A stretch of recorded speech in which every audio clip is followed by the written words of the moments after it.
তারা আমার নবীর ইজ্জত দিতে জানে না, সম্মান দিতে জানে না। তারা টেলিভিশনে দেখবেন বসে বসে কোরবানির ফতুয়া দেয়। কথা কন না ঠিক?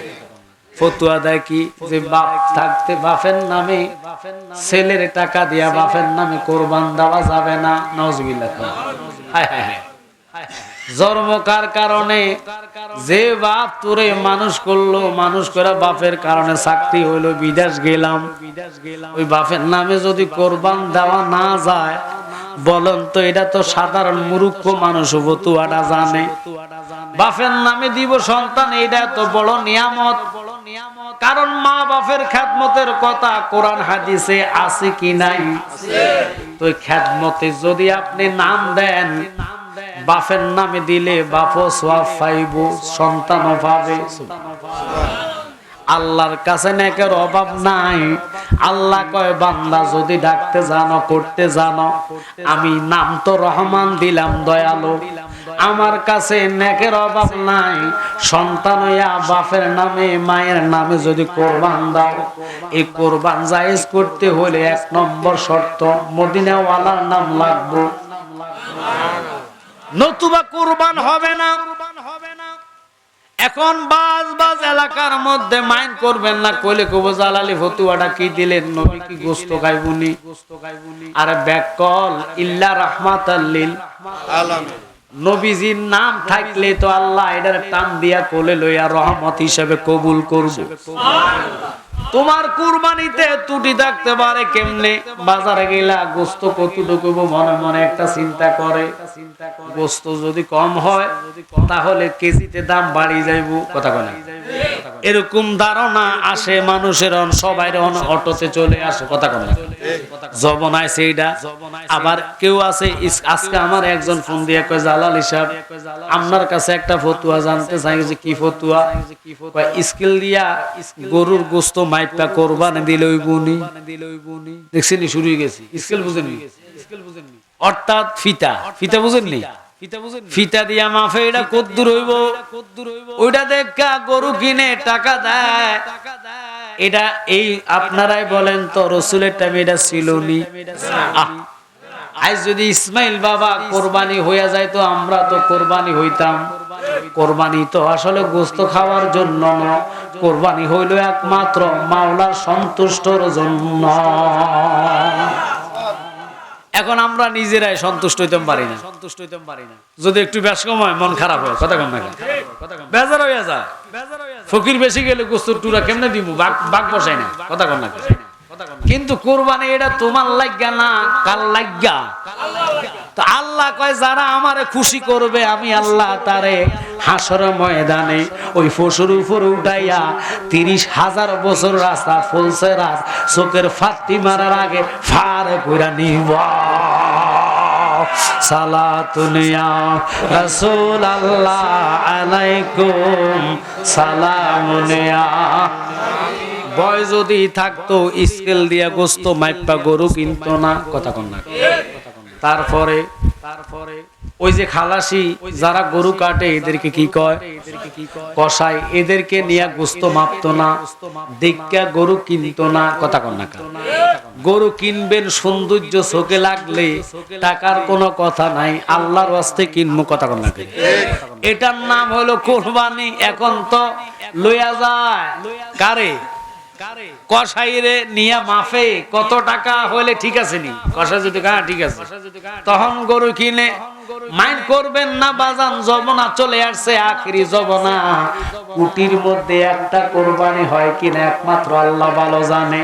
ওই কুটির মধ্যে একটা কোরবানি যার তকদিরে কবুল হইয়া যায়, আল্লাহর কসমে কোরবানির গরুর মধ্যে আপনার আহালে আল্লাহ বসাইয়া ওই 30,000 বছর রাস্তা, চুলের চেয়ে চিকন, হীরার চেয়েও দাঁড়, 10,000 বছর দাঁড়ানো, 10,000 বছর শোয়া, 10,000 বছর নিচের দিকের রাস্তা। চোখ বন্ধ করতে দেরি, খুলতে দেরি হইব, দেখবেন জাহান্নাম থেকে জান্নাতের দরজায় চলে গেলে। এখন আমরা তো এগুলা মানি না, আমরা শুধু গোস্ত খাওয়ার আশা করি। কিভাবে গোস্ত বেশি হবে, কার সাথে কোরবানি দিলে কিভাবে নিজে মিল করানো যাবে। রাগ করবেন না বাবারা, তবে কোরবানি দিয়া নিজে নিজে চিন্তা করবেন কোরবানিটা কেমনে করলে কবুল হবে। জিলহজের মাস, কত হাজিরা এখন তাও অবস্থায় আছে, কথা বলেন, কত হাজিরা খানা খাবার গিলাপ ধরে কাটতেছে, কত হাজিরা নবীর রওজা মুবারকে রাসূলের সামনে দাঁড়ায় সালাম দিতেছে। আমরা এখানে বসে আছি মদিনাওয়ালাকে পাওয়ার জন্য। আল্লাহ কয় আমার ভয় যার ভিতরে নাই সে কখনো তাকওয়াবান ব্যক্তি হতে পারে না। আহা, কথা মনে পড়লো হযরতে বেলালের কথা। জানেন না বেলালের চামড়া সুদ্ধা উঠে যাইতো সাবুকের বাড়ির সাথে সাথে, তবুও বেলাল কখনো আল্লাহ নাম বলে নাই। বেলাল শুধু কয় আহাদ আহাদ আহাদ, আল্লাহ এক আল্লাহ এক, আল্লাহু আকবার, কুল হু আল্লাহু আহাদ, আল্লাহ এক আল্লাহ এক। বেলাল রে এত মারা মারছে, পাথরের চাপা দিয়া মাথার উপরে রশির টানা দিয়ে সূর্যের দিকে নজর দিয়া রাখতেন। জিহ্বার নিচে কয়লা গরম করে দিয়া দিছে, তবু বেলাল আল্লাহ নামটা ছাড়ে নাই। বেলাল রে ডাক দিয়া কয় তুই আল্লাহ নাম যতক্ষণ ছাড়বি না তোরে শাস্তি দেওয়া বন্ধ হবে না। বেলাল ডাক দিয়া কয় দুশমন রে, আমি বেলালের যতক্ষণ জীবন থাকবে রহমান নামটা আমার মুখ থেকে নিতে পারবা না। সামিউন বাসির নাম তোমার আল্লাহ, সবাই বলেন ও আল্লাহ। সামিউন বাসির নাম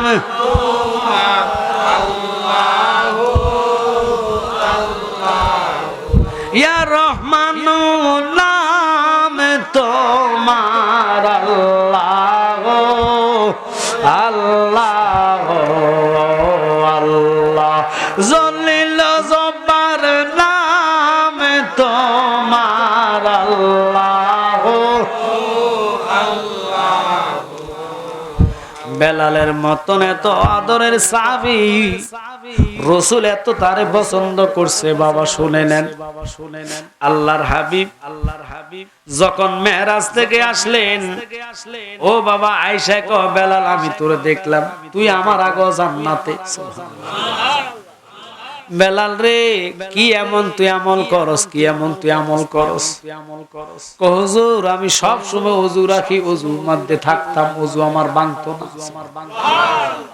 আর আমরা মুত্তে হানি খরচ করে না, ওযু করতে না করুন, আসেনি এরকম ফাসাব করে পানি খরচ হয় না। শীতকালে অনেকটি হারে না যে আজ্ঞা হইতো না, যদি এরকম গন্ধ না থাকতো তাহলে আজ্ঞা হইতো না। কথা কন না করে বাঙালি এত খারাপ।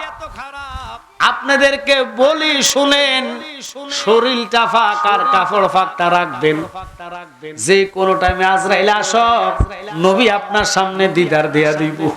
11টা বলছি, 11টার উপরে বাজি গেছে। তো সময় তো কারাগার সহযোগিতা করে না, কারোর জন্য অপেক্ষা করে না। সে মন্ত্রী হোক, মিনিস্টার হোক, ফিসাব হোক, কথা কোন ঠিক কিনা? কারণ সময় সময়ের গতিতে চলবে। শুধু একটাই বলবো, ওহাবিদের পিছে নামাজ পড়লে হবে না। এই জন্য আবার সাইন কইন না যে জালালি কইছে নামাজ পড়তো না। না, নামাজ 100 বার পড়া লাগবে। যেহেতু খানকা আমরা বাজারে করছি, কথা কন না কা।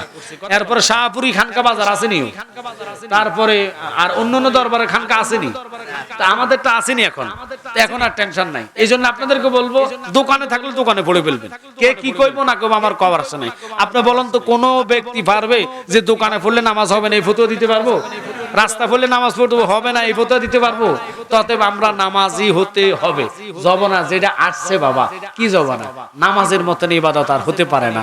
ইমাম হুসাইনের কথাই আপনি চিন্তা করেন, খাতুনে জান্নাত যত অভাবে পড়তেন উনি নামাজের মুসল্লায় দাঁড়িয়ে যেতেন। আল্লাহু আকবার করুন। সত্যি কথা, যত খিদার্ত থাকতেন, অভাবে থাকতেন, উনি নামাজের মুসল্লায় যেয়ে দাঁড়িয়ে যেতেন, নামাজ পড়া শুরু করতেন। তখন খিদার কথা আর মনে থাকতো না। আর আমরা খিদা তো দূরের কথা, মসজিদে জুমার দিন যাওয়ার পরে হুজুর যদি সূরা কারাত একটু লম্পা টান দেয়, দেখবেন ফিসের তাই খুল্লুর করে কাশ মারে দেয়, হুজুর সূরা ছোট পড়ে না, কথা কোন ঠিক কিনা? এই হলো বাঙালির কথা, বাঙালির কাম। যখন দেখবেন তারাবির সূরা একটু বড় করে, ফিসের তা কাশ মারে গো, হুজুর এই শুরু করছেন কা, শুরু করতেন পারেন না নি, কথা কোন ঠিক কিনা? সেজদা গুলো অপরাধ, অপরাধ হেন যায় যদি আল্লাহরে সুবহানাল্লাহ আজিমে বললেন, তিনবারের জায়গা চারবার করতে গেলে কাশক মারিয়া দিতে আছে, কথা কোন না কা? কাশ দিয়ে ইঙ্গিত দেখি তা মানে তাড়াতাড়ি মাথা উড়ান, কথা কোন ঠিক কিনা? তো এগুলা করবেন না। না, নামাজেরটা হলো ধৈর্য, সালাত মানে কি ধৈর্য সহকারে পড়া, কথা কোন না কা? এই সালাত আমরা ওইভাবে পড়বো। আল্লাহর কাছে অনুরোধ করি, মাওলা আজকের মাহফিলে যারা আসছে অনেকে বিমারি হয়ে আসছে, আমি তো দোয়া জানি না, আমার মুর্শিদ কেবলার উসিলা করে মোল্লা কাজিমউদ্দিনের খাতিরে প্রত্যেকেরই বিমা সাফা করে, সকলে কোন আমিন। আল্লাহ সবারই বিমা সাফা করে, সকলে কোন আমিন। আল্লাহ যেই ছেলেটা মাহফিল করতেছে, আল্লাহ মাওলা আমি তার জন্য দোয়া করি, তার আব্বা আম্মাকে কবুল করো, আমিন বলেন। আল্লাহ তার দিলের ডাক কবুল করো, আমিন বলেন। বিশেষ করে আমার ভাই নুরু ভাই, উনিও অসুস্থ, অথবা আমাদের দরবারে অনেক দায়িত্ব ওনারা করে, পালন করে। ভাই তো যাবে উড়িষ্য, ভাইয়ের জন্য আমি দোয়া অন্তর থেকে করি। সিরাজ ভাই আছে, কি কয় যে শামু ভাই আছে, আর অনেকগুলো মুরিদান আব্বা হুজুরের চলে যাচ্ছে। ওনারা যখন চলে যাবে নিজেও আসতে সাহস পাবো না, তবে আমার ছেলেরা শক্ত হইতে হবে, কথা কোন ঠিক কিনা? তাহলে যে আমরা আসতে ভালো লাগবে। আপনাদের কাছে আমি এটাই অনুরোধ করি, আপনারা যারা আছেন এই পাড়াতে, আমার আব্বাজান আসছে, আমার ভাইরা আসছে, মোটামুটি এখন অনেক মুরিদান আমাদের হয়েছে, বায়াতটা গ্রহণ করে ফেলবেন। বায়াত যখন হয়ে যাবেন নির্ভয় এখন মরে যান, মদিনাল আপনাকে রিসিভ করার জন্য কবরে চলে আসবে। আচ্ছা আপনি বলেন তো, এই যে বিদেশ যখন একটা লোক প্রথম পাঠায়, ধরেন না আপনার ছেলের বিদেশ পাঠাইছেন, যার আন্ডারে পাঠাইবেন ওই লোকটা কিন্তু এয়ারপোর্ট আসবে তারা রিসিভ করার জন্য, কথা কোন ঠিক কিনা? নলে কি ওই লোক বাহারাইন যাক, দুবাই যাক, কাতার যাক, চিনবে? তা আপনি যে কবর প্রথম স্টেশন হাসরের, সর্বপ্রথম স্টেশন কবর, এই কবরে যে আপনার লাশটা রিসিভ করবে, আপনার গ্রহণ করবে, কার আয়াতে থাকবেন? ইনি হচ্ছেন রাহমাতাল লিল আলামিন, আল্লাহু আকবার করেন। তো নবীকে নবীর মানে মতওয়াজ্জ করে দিবে যে ইনি হলো মুর্শিদ, আল্লাহু আকবার করেন। তো এই মুর্শিদ ছাড়া মতওয়াজ্জ করবে না, আর রাসূল মুর্শিদ ছাড়া গ্রহণ করবে না, কথা বলেন ঠিক কিনা? তো এই জন্য আপনাদেরকে বলবো, এটা আমাদের শেষ কথা, আমরা বায়াত রাসূল গ্রহণ করব। পাঁচ ওয়াক্ত নামাজ, মা বাপের খেদমত, আল্লাহ যেন আজকে আমাদেরকে কবুল করে। সবাই বলেন আমিন, সবাই বলেন আমিন।